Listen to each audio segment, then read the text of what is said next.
अवर students हम galvanic sales की और टाइप्स डिस्कस करते हैं, जिनमें हमारे पास हैं fuel cells and solar cells. One by one इनको डिफाइन करते हैं और इनको स्टडी करते हैं थॉरली। स्टूडेंट्स, आपके पास fuel cells can be defined as they are special types of galvanic cells in which reactants are continuously supplied as they are consumed। यानी कि आप इनको continuously reactant सप्लाई कर रहे होते हैं और वो continuously consume होते चले जाते हैं। यानी कि जैसे ही वो consume हो जाते हैं आप उनको दोबारा से reactants प्रोवाइड करते हैं ताकि वो दोबारा रिएक्ट करें और आपकी डिज़ायर्ड प्रोडक्ट जनरेट करें। इसकी एप्लीकेशन से हम डिस्कस करते हैं कि हमारी डिज़ायर्ड प्रोडक्ट क्या होगी। उसके अलावा students, while products are remove, यानी कि आप जो प्रोडक्ट जनरेट करवा रहे हैं उसको आप कॉन्टीन्यूसली रिमूव भी करते चले जाते हैं। तो स्टूडेंट्स, आपके सामने जो रिएक्शन है उसके अंदर वाटर फॉर्मेशन हो रही है। यानी कि हम पर्टिकुलरली जिस फ्यूल सेल को डिस्कस करने जा रहे हैं वो है हमारे पास हाइड्रोजन ऑक्सीजन फ्यूल सेल। तो स्टूडेंट्स, इसको हम ज़्यादातर यूज़ करते हैं स्पेस क्राफ्ट के अंदर। अमेरिकन स्पेस क्राफ्ट के अंदर भी ये यूज़ हो चुका है फ्यूल सेल। स्टूडेंट्स, इसका बेसिक प्रिंसिपल ये होता है कि वाटर मॉलिक्यूल जनरेट होता है as a result of the exothermic, highly exothermic reaction between hydrogen and that of oxygen. In other terms students, मैं ये कह सकती हूँ इस रिएक्शन की एनर्जी इतनी ज़्यादा होती है या इतनी ज़्यादा ये हीट प्रोड्यूस कर रहा होता है कि मैं ये कह सकती हूँ कि hydrogen is being combusted in oxygen या hydrogen is being burned in oxygen. As a result आपके पास बहुत ज़्यादा हीट प्रोड्यूस होती है। वो हीट स्टूडेंट्स एक्सोथर्मिक रिएक्शन है, जैसे आपको पहले पता है ऑब्वियसली। उसके बाद स्टूडेंट्स याद रखिएगा कि आपके पास जो वाटर मॉलिक्यूल जनरेट हो रहा होता है तो वो इन द फॉर्म ऑफ वेपर होता है, क्योंकि आपके पास टेम्परेचर बहुत ज़्यादा होता है। वेपराइज्ड फॉर्म में आपको वाटर मॉलिक्यूल्स मिलते हैं जिनको कंडेंस किया जाता है एंड देन आपके स्पेस क्राफ्ट के अंदर जो आपके मुख्तलिफ उनके मेंबर्स होते हैं वो उसको यूज़ कर सकते हैं, यूटिलाइज़ कर सकते हैं फॉर ड्रिंकिंग पर्पजेस। उसके अलावा स्टूडेंट्स, एक और बात आप याद रखेंगे कि आपके पास वही एनोड कैथोड का सिस्टम होता है। 3 कंपार्टमेंट्स होते हैं आपके पास। इलेक्ट्रोलाइटिक सोल्यूशन भी प्रोवाइड किया जाता है और कॉन्टीन्यूसली आप हाइड्रोजन और ऑक्सीजन को गुजार रहे होते हैं पूरे प्रोसीजर के अंदर।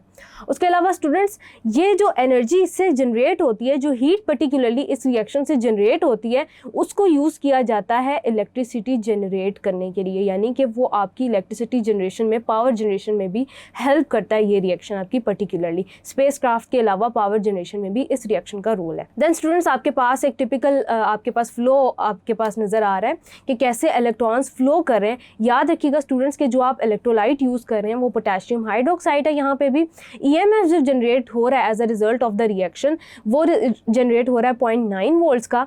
एट एनोड आपके पास क्या रिएक्शन हो रहा है स्टूडेंट्स? आपके पास एनोड के ऊपर स्टूडेंट्स ऑक्सीडेशन हो रही है, जहाँ पे आपके पास हाइड्रोजन ऑक्सीडाइज होकर वाटर मॉलिक्यूल जनरेट कर रही है और इलेक्ट्रॉन्स जनरेट कर रही है। आपके जो इलेक्ट्रॉन्स हैं वो एनोड से कैथोड की तरफ मूव कर रहे हैं। उसके अलावा स्टूडेंट्स, आपके पास कैथोड पे भी क्या होता है कि आपके पास ऑक्सीजन और वाटर का एक रिएक्शन होता है as a result of the reduction, यानी कि इलेक्ट्रॉन्स की एक्सेप्टेंस के बाद आपके पास जो है हाइड्रोक्साइड आयंस जनरेट हो रहे होते हैं और वो आपके इलेक्ट्रोलाइट को जो है फ्यूल कर रहे होते हैं। उसके अलावा स्टूडेंट्स, आप साइड बाय साइड एक डायग्रामेटिक इलस्ट्रेशन देख सकते हैं जिसमें आपको इलेक्ट्रोलाइट में आयंस नजर आ रहे हैं। और उसके बाद स्टूडेंट्स, आप क्या करते हैं कि 3 कंपार्टमेंट्स होते हैं, इसके अंदर मैंने पहले भी डिस्कस किया। स्टूडेंट्स, होता ये है कि आप फ्यूल जो प्रोवाइड कर रहे होते हैं, यानी कि आप जो अपनी गैसेस प्रोवाइड कर रहे हैं, हाइड्रोजन इस तरफ से मूव करती है, यानी कि आपका जो एनोड वाला कंपार्टमेंट है वो इस तरफ है, आपका इलेक्ट्रोलाइट बीच में है एंड देन आपके पास साइड पे कैथोड प्रेजेंट है। अब स्टूडेंट्स, हो ये रहा है कि आपने यहाँ से हाइड्रोजन सप्लाई की, अब वो हाइड्रोजन जो है वो ऑक्सीडाइज हो जाएगी। आपके पास फ्लो ऑफ इलेक्ट्रॉन्स नजर आ रहा है कि यहाँ पे हाइड्रोजन ऑक्सीडाइज हुई है, इलेक्ट्रॉन्स यहाँ से फ्लो की है एक्सटर्नल सर्किट के थ्रू और आपके पास मूव कर रहे हैं कैथोड के ऊपर।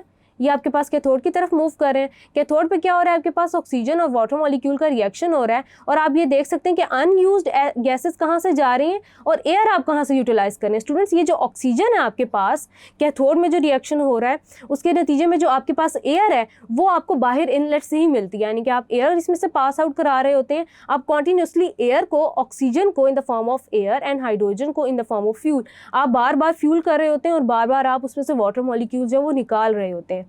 अनयूज्ड गैसेज आपके पास बाहर आ जाती हैं and as a result students, आपका देख सकते हैं कि इलेक्ट्रॉन का जो फ्लो है वो कितना स्मूथली रन कर रहा होता है। स्टूडेंट्स, इसका एक और हम डायग्रामेटिक इलस्ट्रेशन देख सकते हैं जिसके अंदर आप देख सकते हैं कि हाइड्रोजन फ्रॉम द फ्यूल किस तरह से मूव कर रही है और इलेक्ट्रिक पावर आप कैसे यूज़ कर रहे हैं टू ड्राइव व्हील्स। यानी कि यहाँ पे आपको नजर एक ये वर्चुअल डिपिक्शन है आपके पास कि पावर जनरेशन में कैसे हेल्प आउट कर रहे हैं आपके फ्यूल सेल्स। तो स्टूडेंट्स, ये तो हो गई आपके सामने एक डायग्रामेटिक इलस्ट्रेशन जिसके अंदर आप प्रैक्टिकली देख सकते हैं कि पावर जनरेशन में कैसे फ्यूल सेल्स यूज़ किए जा रहे हैं, कि कैसे ये व्हील टर्न करते हैं as a result of the electricity या वोल्टेज जो ये जनरेट कर रहे होते हैं। उसके बाद स्टूडेंट्स हम डिस्कस करते हैं, डिफाइन करते हैं सोलर सेल्स को, कि सोलर सेल्स क्या होते हैं। Students, solar cells are the devices that convert solar energy directly into electrical energy, यानी कि सोलर एनर्जी इस तरह से कन्वर्ट हो रही है इलेक्ट्रिकल एनर्जी के अंदर कि आपके पास जो सोलर सेल्स हैं वो आपके पास लाइट एनर्जी यूज़ करते हैं और उसको कन्वर्ट करते हैं इलेक्ट्रिकल एनर्जी के अंदर। स्टूडेंट्स, यानी कि इन अदर टर्म्स हम ये कह सकते हैं कि they generate voltage output with light as input, यानी कि इनपुट के तौर पे फोटॉन्स को या लाइट एनर्जी को यूज़ कर रहे होते हैं और voltage as a result generate कर रहे होते हैं। उसके अलावा स्टूडेंट्स, आप अपने सामने एक इलस्ट्रेशन देख सकते हैं जिसमें स्टूडेंट्स आप ये याद रखिएगा कि जो सोलर सेल्स हैं वो हमेशा पीएन जंक्शंस के बनते हैं, एनपीएन या पी जंक्शंस, जो कि स्टूडेंट्स आपने फिजिक्स में थॉरली डिस्कस की हैं।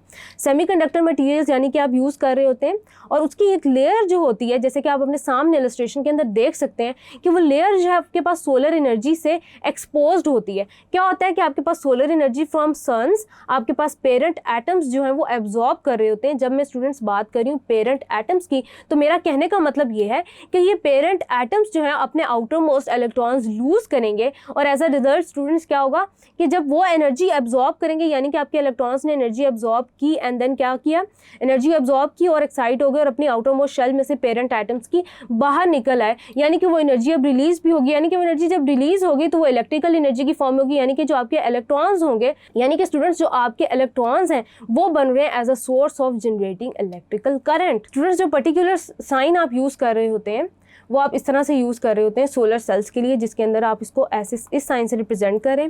स्टूडेंट्स याद रखिएगा, on getting enough light energy electrons break away from the parent atoms and cross the junction, यानी कि जो आपके पास पीएन जंक्शन बनी है उसमें से इलेक्ट्रॉन्स जब आपके पेरेंट एटम्स एनर्जी गेन करते हैं, इलेक्ट्रॉन्स लूज करते हैं, तो इलेक्ट्रॉन्स वो जंक्शन ब्रेक करके और आपका स्टूडेंट्स जो सर्किट है वो मूव करता है और एज अ रिजल्ट आपके पास पोटेंशियल जो वोल्टेज है वो जनरेट होने लग जाती है in the form of EMF. Then students, ये तो हो गया, आपने डिस्कस किए थॉरली, आपने डिस्कस किए फ्यूल सेल्स एंड देन आपने सोलर सेल्स डिस्कस किया, आपने उसको इलस्ट्रेटिवली देखा भी। देन स्टूडेंट्स आगे हम चलते हैं, डिस्कस करते हैं कि क्रोजन क्या होता है और आप इसको कैसे प्रिवेंट कर सकते हैं। Thank you.